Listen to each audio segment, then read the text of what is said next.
Champions trophy group below తొలి semis బెర్త్కు రంగం సిద్ధమైంది. ఇవాళ ఆస్ట్రేలియా, ఆఫ్ఘనిస్తాన్ మధ్య జరిగే మ్యాచ్లో గెలిచిన జట్టు నాకౌట్కు వెళ్తుంది.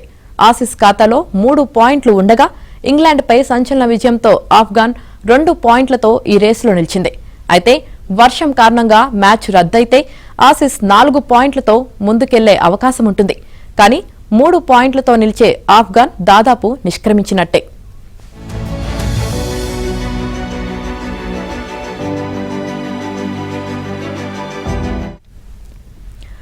ఒకవేళ ఇంగ్లాండ్ జట్టు దక్షిణాఫ్రికాపై అతి భారీ విజయం సాధిస్తే రన్ రేట్ ప్రకారం ఆఫ్ఘాన్కు ఛాన్స్ ఉంటుంది.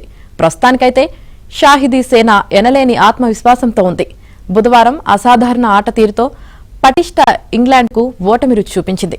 200 పరుగులు కూడా కష్టమే అనుకున్న చోట జద్రాన్ వీరోచిత శతకంతో ఏకంగా 300 స్కోరు దాటగలిగింది. అదే ఊపులో ఆసీస్ను కూడా మట్టి కరిపించాలన్న ఆశయంతో ఉన్నారు. 2023 వన్డే వరల్డ్ కప్లో మ్యాక్స్వెల్ డబుల్ సెంచరీతో ఆసీస్ టీం ఆఫ్ఘాన్ను చిత్తుగా ఓడించింది. నేటి మ్యాచ్లో ప్రతీకారం తీర్చుకొని ఈ ఫార్మెట్లో కంగారులపై తొలి విజయం అందుకోవాలనుకుంటోంది.